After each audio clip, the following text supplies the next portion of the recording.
పేదవాడి పక్షాన నిలబడతాం, ప్రజా గొంతుకై నినదిస్తాం. వాయిస్ ఆఫ్ వాయిస్లెస్, తెలుగువారి మనస్సాక్షి సాక్షి టీవీ. సాక్షి టీవీ ప్రసారాల కోసం మీ స్థానిక కేబుల్ ఆపరేటర్ను వెంటనే సంప్రదించండి. ఈ కేసుకు సంబంధించి మరింత సమాచారం న్యూస్ రూమ్ నుంచి మా ఇన్పుట్ ఎడిటర్ ఇస్మాయిల్ మనకు అందుబాటులో ఉన్నారు. ఇస్మాయిల్, ఇవాళ సిట్ కార్యాలయానికి రాబోతున్నారు. ఎటువంటి ఆధారాలు లేకుండా కేవలం నోటి మాట ఆధారంగానే ఇది అక్రమ కేసు అని తెలిసినప్పటికీ కూడా కూటమి ప్రభుత్వం ఏదో చేయాలన్న తాపత్రయంతో ముందుకు వెళ్తున్న పరిస్థితి కనిపిస్తుంది. డీటెయిల్స్ ఏంటి? డెఫినెట్గా నేను ఈ కేసుకు సంబంధించి ఒక క్రోనాలజీ చెప్పేటువంటి ప్రయత్నం చేస్తాను. ఏ విధంగా ఒక అక్రమ కేసును ఇప్పుడున్నటువంటి కూటమి ప్రభుత్వము ఎస్టాబ్లిష్ చేసేటువంటి ప్రయత్నము, లేకుంటే దీన్ని ప్రాపగండా చేసేటువంటి ప్రయత్నం చేస్తుందో నేను ఒకసారి మీకు క్రోనాలజీ చెప్తాను. ఈ కూటమి ప్రభుత్వం అధికారంలోకి వచ్చిన తర్వాత కేవలం 12 రోజుల్లోనే ఒక కేసు నమోదు చేసింది. అక్రమంగా ఒక లిక్కర్ స్కామ్ జరిగిందంటూ ఒక కేసు నమోదు చేసింది. అంటే కూటమి ప్రభుత్వం వచ్చిన తర్వాత దీనిని ఒక ప్రయారిటీగా పెట్టుకుని ఎవరైతే రాజకీయ ప్రత్యర్థులు ఉన్నారో వాళ్ళను ఇబ్బంది పెట్టాలనేటువంటి ఆలోచన నుంచే ఈ మొత్తం స్కామ్ అనేటువంటిది పుట్టింది అనేటువంటిది మనకి ఎస్టాబ్లిష్ అవుతుంది. నో ప్రిలిమినరీ రిపోర్టు, ఎక్కడ కూడా ఇన్వెస్టిగేషన్ చేయలేదు, ఎక్కడ కూడా కనీసం దీనికి సంబంధించి ప్రిలిమినరీ ఫిర్యాదు రాలేదు. ఇవన్నీ లేకపోయినా డైరెక్ట్గా ఒక పథకం ప్రకారము ఈ అక్రమ లిక్కర్ అనేటువంటి ఒక కొత్త పదాన్ని తీసుకొచ్చి దీన్ని లిక్కర్ స్కామ్ అనేటువంటి ఒక బ్రాండింగ్ చేసి దాన్ని ఆ తర్వాత ఒక స్కామ్ అనేటువంటి పేరుతో ప్రచారం చేయడం ప్రారంభించింది. దీంట్లో ఫస్ట్ ఏం జరిగిందంటే బెవరేజెస్ ఏదైతే ఉందో దానికి సంబంధించినటువంటి వాసుదేవ్ రెడ్డిని ఫస్ట్ ఇందులో తీసుకొచ్చారు. వాసుదేవ్ రెడ్డిని ఫస్ట్ ఆయనకు వేధింపులు స్టార్ట్ చేశారు. మీరు దీనికి సంబంధించినటువంటి డేటా ఇవ్వాలి, మీరు వీళ్ళు వేరు చెప్పాలి అని ఆయన మీద వేధింపులు స్టార్ట్ చేశారు. ఆ తర్వాత ఆయన హైకోర్టుకు వెళ్ళిన తర్వాత ఆయనకు బెయిల్ వచ్చింది.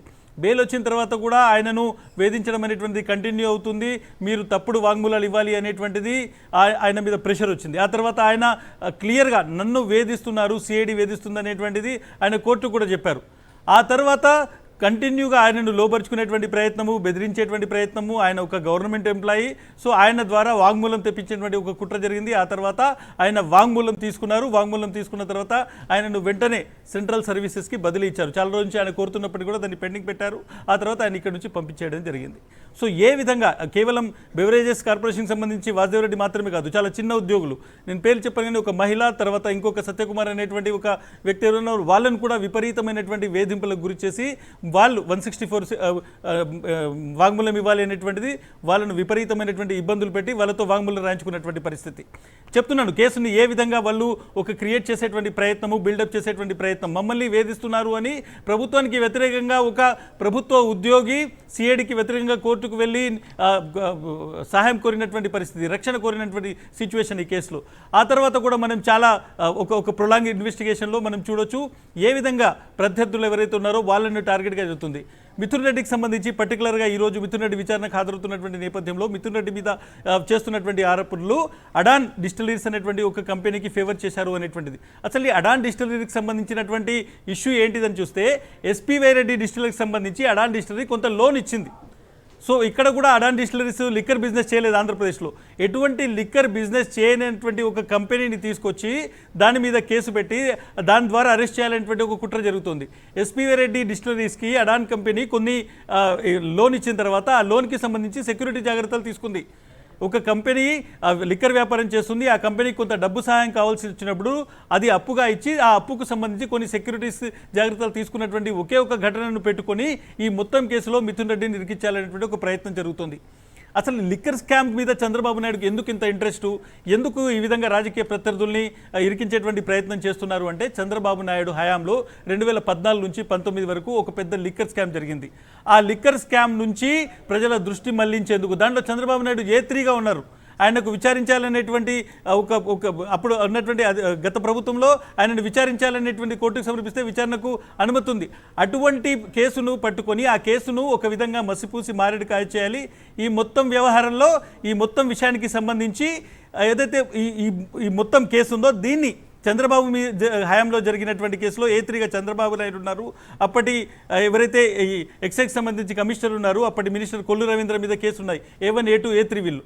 సో వీళ్ళ మీద జరిగేటువంటి కేసు నుంచి పూర్తిగా ప్రజల దృష్టి మళ్లించేందుకు ఒక కొత్త లిక్కర్ స్కామ్ అంటూ ఒక కొత్త ప్రాపగండాను క్రియేట్ చేశారు.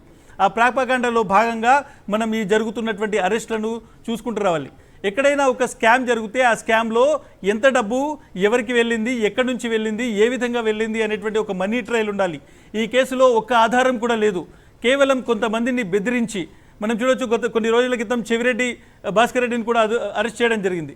చెవిరెడ్డి భాస్కర్ రెడ్డి అరెస్టుకు ముందు జరిగినటువంటి ఒక సీక్వెన్స్ని మనం చూసుకుంటే బాలాజీ అనేటువంటి వ్యక్తి చాలామంది అక్కడ ఉన్నటువంటి ఎవరైతే చంద్రగిరి నియోజకవర్గానికి సంబంధించిన వాళ్ళు, తిరుపతి జిల్లాకు సంబంధించిన వాళ్ళను కిడ్నాప్ చేసి బెదిరించి వాళ్ళ కుటుంబ సభ్యులు వచ్చి చెప్పిన మాటలు చెప్తున్నాను. వాళ్ళందరూ వచ్చి సిట్ అధికారులు ఫలానా చోట నుంచి మా ఇంటి వాళ్ళని తీసుకెళ్లారు అనేటువంటి ఫిర్యాదులు అందినాయి. వాళ్ళని తీసుకెళ్లి వాళ్ళను బెదిరించి వాళ్ళ ద్వారా వాంగ్మూలాలు రాసుకొని ఆ తర్వాత చెవిరెడ్డి భాస్కర్ రెడ్డిని అరెస్ట్ చేయడం జరిగింది. ఎక్కడైనా కానీ ఎవరైనా అరెస్ట్ చేయాలంటే, ఇన్వెస్టిగేషన్ ఫర్దర్గా తీసుకోవాలంటే ఆ వ్యక్తిని అరెస్ట్ చేయాల్సినటువంటి పరిస్థితి ఉంటే దానికి సంబంధించినటువంటి ఆధారాలు ఉండాలి.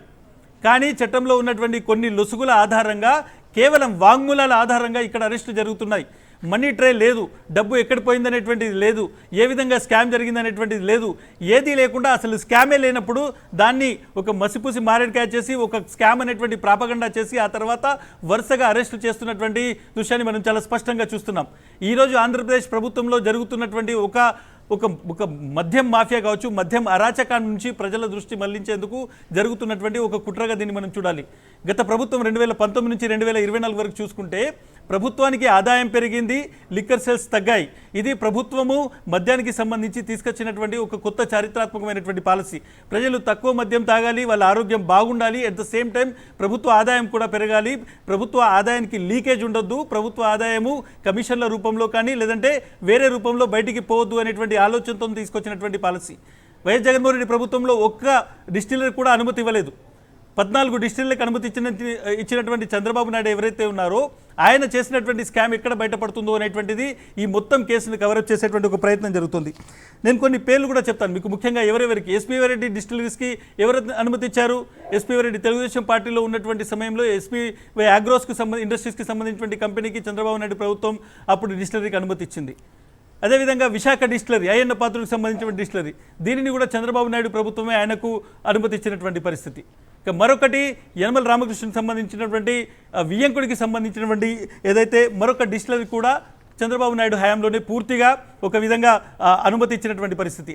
డిస్టిలరీస్ కొత్తగా ఏవైతే ఉన్నాయో ఆ డిస్టిలరీస్కి అనుమతులు ఇవ్వడము, at the same 70% of the మార్కెట్ను, అంటే ఆంధ్రప్రదేశ్లో అమ్ముడయ్యేటువంటి మొత్తం మద్యంలో 70% కొద్ది కంపెనీలకే, కొన్ని బ్రాండ్లకే వెళ్లే విధంగా 2019 ఎలక్షన్స్ నోటిఫికేషన్ వచ్చిన తర్వాత కూడా చంద్రబాబు నాయుడు ప్రభుత్వంలో పెద్ద ఎత్తున ఒక స్కామ్ జరిగింది. దాదాపు 1300 కోట్ల రూపాయలకు సంబంధించినటువంటి గోల్మాల్ జరిగింది.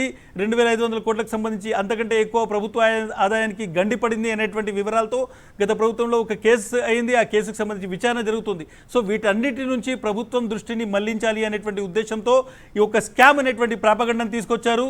తమ రాజకీయ ప్రత్యర్థులు ఎక్కడైతే వైఎస్ఆర్సీపీకి సంబంధించినటువంటి బలమైన నాయకులు ఉన్నారో వాళ్ళందరినీ టార్గెట్ చేస్తూ, ఎవరైతే తమ మాట వినరో ఆ అధికారులను టార్గెట్ చేస్తూ జరుగుతున్నటువంటి ఒక గొప్ప నాటకం అనేటువంటిది ఈ స్కామ్ చాలా అద్భుతంగా మనకు కనిపిస్తుంది. నాతో పాటు వెంకటేష్ ఉన్నారు. వెంకటేష్, 2 క్వశ్చన్స్ అడుగుతాను. నిన్న ఏదైతే మిథున్ రెడ్డికి సంబంధించి సుప్రీంకోర్టులో నిన్న వాదనలు జరిగాయి. వాదనల సందర్భంగా అభిషేక్ మను సింఘ్వి కూడా ఆయన తరపున వాదించారు. ఎటువంటి ఆర్గ్యుమెంట్స్ చేశారు? ముఖ్యంగా ఈ కేసుకు సంబంధించి నిన్న సుప్రీంకోర్టులో మిథున్ రెడ్డి తరపున ఎటువంటి వాదనలు వినిపించారు? ఒకసారి మీరు రీకలెక్ట్ చేసేటువంటి ప్రయత్నం చేస్తారా?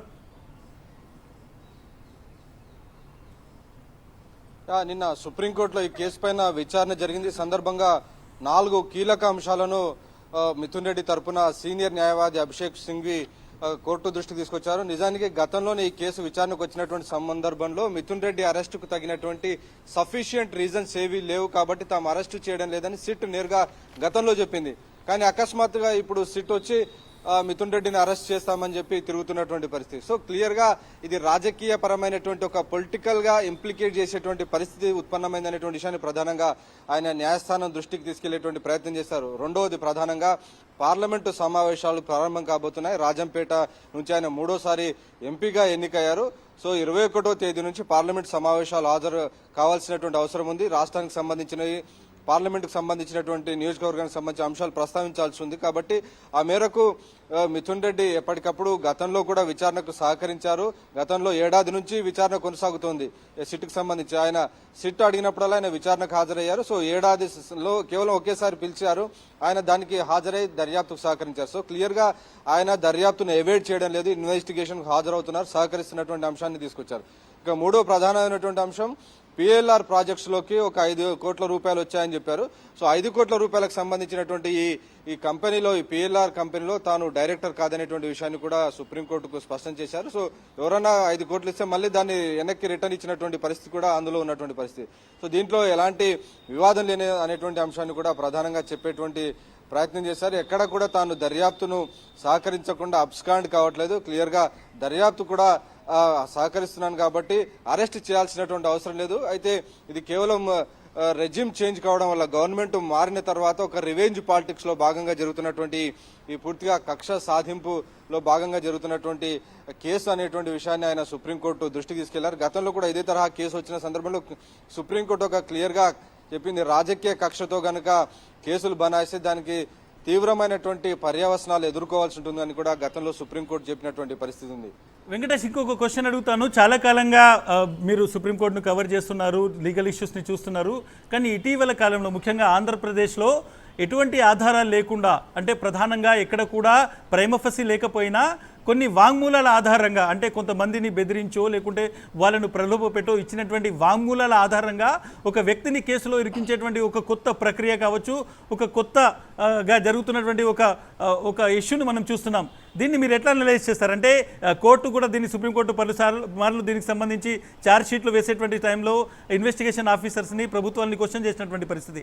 కేవలం కొన్ని వాంగ్మూలాల ఆధారంగా వ్యక్తులను కేసులో ఇరికించేటువంటి ఈ ప్రక్రియ మీద మీ కామెంట్ ఏంటి?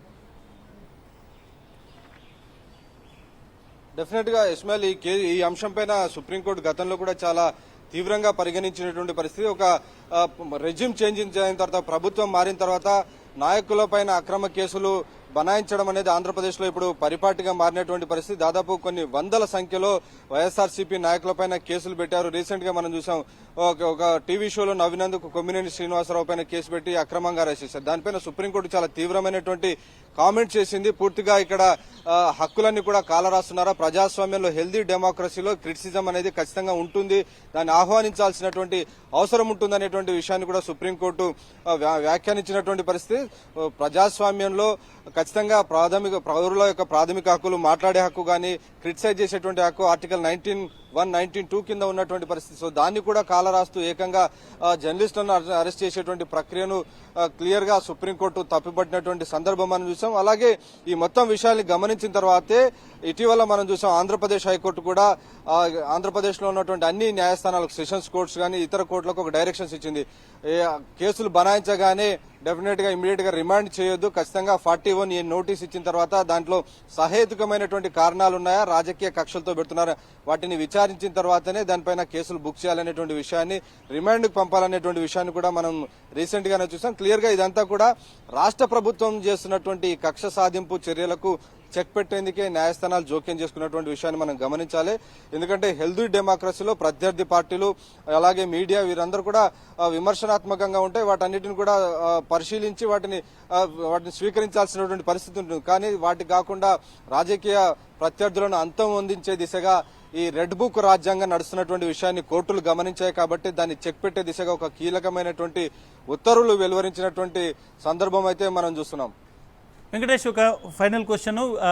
ఇప్పుడు మిథున్ రెడ్డి ఢిల్లీ నుంచి బయలుదేరారు. దాదాపు 12 గంటల సమయంలో ఆయన విజయవాడ చేరుకుంటారు. మీరు ఆయన ఇంటర్వ్యూ కూడా చేశారు. ఎట్లా ఉంది, ఆయన ఏమి చెప్పారు ఈ మొత్తం కేసుకు సంబంధించి? ఆ ఇంటర్వ్యూలు కానీ లేదంటే ఆఫ్ ద రికార్డ్ ఏదని చెప్పారు? ఆయన మూడ్ ఎట్లా ఉంది ఇక్కడికి వచ్చేటువంటి సమయంలో?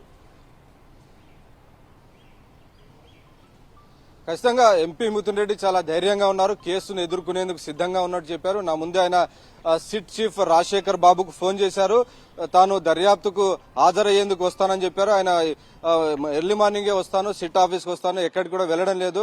మనం చూసాం ఎల్లో మీడియాలో పెద్ద ఎత్తున కథనాలు చేస్తున్నారు, ఆయన పారిపోయారు అది అని చెప్పి. కానీ ఆయన క్లియర్ గా ఢిల్లీలోనే ఉన్నారు. న్యాయపరమైనటువంటి ప్రక్రియలో ఆయన పరిశీలించారు. ఆ తర్వాత ఆయన సిట్ చీఫ్ రాజశేఖర్ బాబుకు నేరుగా ఆయనే ఫోన్ చేసి తాను సిట్ దర్యాప్తుకు సహకరించేందుకు ఆయన వస్తున్నట్టు కూడా స్పష్టంగా ఆయనకు ఫోన్ చేయడం పాటు ఆయనకు నేరుగా వాట్సాప్ లో ఆయన వస్తున్నటువంటి ఫ్లైట్ టికెట్ కూడా పంపించినటువంటి పరిస్థితి. సో ధైర్యంగా కేసును ఎదుర్కొనేందుకు ఆయన రెడీగా ఉన్నారు, ఎక్కడ కూడా భయపడేటువంటి ప్రసక్తి లేదని ఆయన చెప్పారు.